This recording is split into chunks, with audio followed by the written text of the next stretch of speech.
1 week from today, Americans head to the polls for an historic election that will determine the balance of power in Congress. I'm not on the ballot, but in a certain way, I'm on the ballot. It will either create a check on President Trump's power or embolden him. I'm really looking to make America great again. And it could all come down to Texas. Do we defend freedom or do we give in to tyranny? Ted Cruz has the backing of his former... He's not lying Ted anymore. He's beautiful, Ted. But Democratic upstart Beto O'Rourke has caught fire. I can think of nothing more American than to peacefully stand up or take a knee for your rights. Raising tons of cash and running neck and neck. He's dishonest. It's why the president called him Lying Ted, and it's why the nickname stuck. In a state that hasn't elected a Democratic senator for a quarter of a century.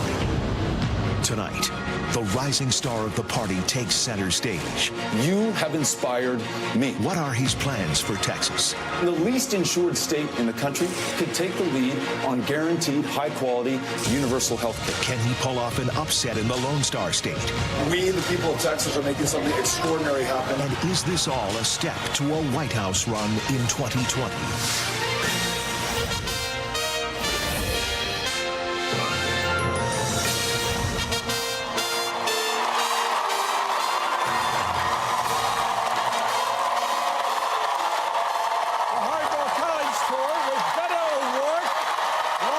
From the University of Houston. Let's play hardball.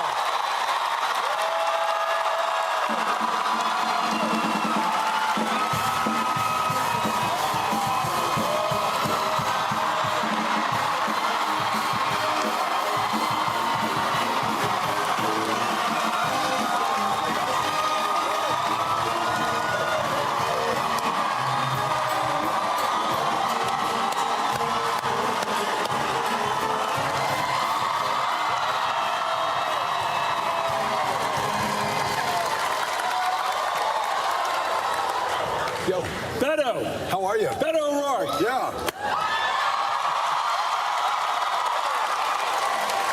Whose house? Whose house? That's you right. learn that? That's how we talk.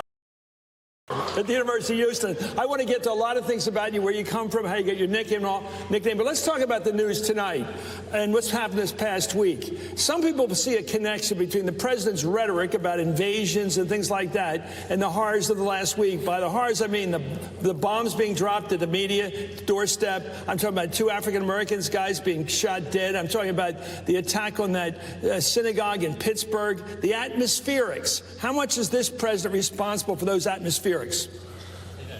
The invitation to hate openly, unapologetically, to call Mexican immigrants rapists and criminals, to call asylum seekers animals, an infestation, to describe white nationalists, Klansmen, neo-Nazis as very fine people, that has certainly contributed to the environment that we see in this country at this moment.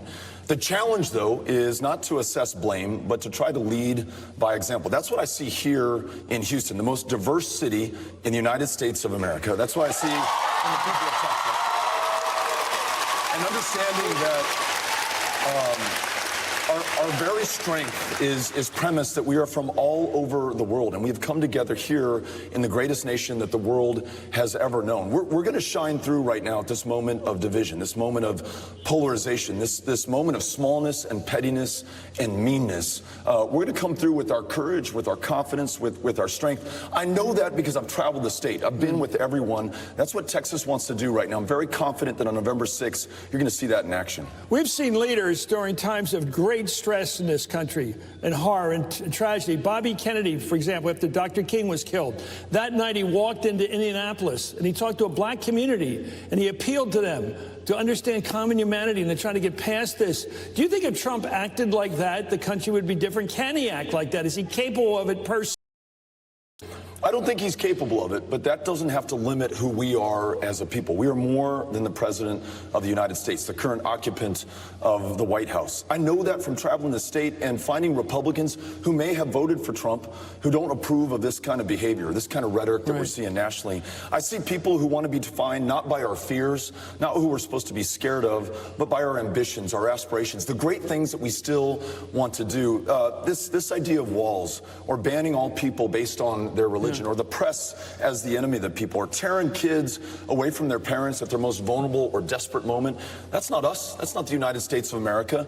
But in a democracy where the people are the government and the government is the people, it's on every single one of us to make that change. This election on the 6th of November is our chance to do that. And if the early voter turnout is any indication, the people of Texas are standing up to be counted and to make this change right now. I just talked on the phone an hour ago to Congressman Joe Kennedy of Massachusetts, the grandson of Robert Kennedy, and he said that what separates you from other politicians he knows is that you basically don't worry about polls, you don't ask about opinion surveys, you don't check out how people are, where their heads are going. He said you have a faith in the goodness of the American people. Explain. To do the right thing. Yeah. Our only poll is visiting the 254 counties of Texas, having town halls all over the place, never discriminating based on party affiliation or who you last voted for president, finding out how you want to come together and decide the future of this country. It's been the most inspiring, the most hopeful, the most thrilling, the most optimistic journey of my life, to be with the people of Texas all over the state of Texas. When you add to that having the courage of your convictions, never taking a poll to find out where you fall on an issue, not needing a weatherman to know which way the wind blows. You can say who you are, and the people know that. And if we owe those who will decide this election anything, it is our candidates. It is our beliefs. It is listening to them and reflecting their stories out on the campaign trail and the service that we want to provide in the Senate. You know, over the weekend, the president had an opportunity to do something like that. We had the horror at that synagogue, 11 people killed. A religious killing really was what it was. It was like out of the Middle Ages kind of thing, or the worst part of the 20th century. The president went right out on the stump, right on stirring things up again, blaming everything on a congresswoman from California or Nancy Pelosi, getting why do you think he thinks that's a winner? Because he must think that's going to do something for him. Stirring it up. I don't know why he thinks that. It's up to us, the people, to decide if it is a winning strategy. To blame the press, to blame migrants and refugees, to blame others. It got him elected. Yeah, it may have contributed to his election.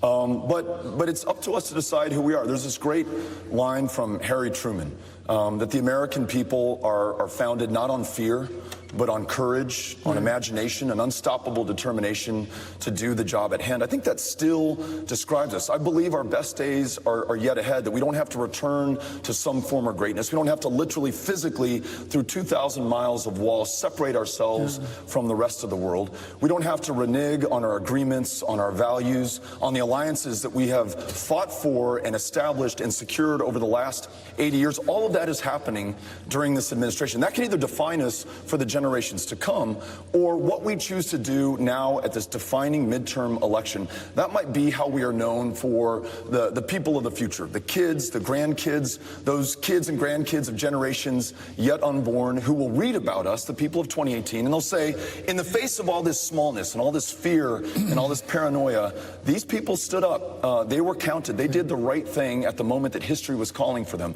I love that I get to be a part of this, and that so many young people at this defining moment of truth are getting up there, leading right now on any issue that you could care about, whether it's access to health care, affordability of higher education, meeting the existential challenge of climate change, or ensuring that every dreamer, more than 1 million strong in this country, no longer has to fear deportation because they're made U.S. citizens here in this country, continuing to make it the greatest place on the planet. That's what I hear from the people of Texas, especially the young people of Texas. You mentioned Harry Truman, who was the first president to integrate U.S. military services. He really did have the guts to do the right thing.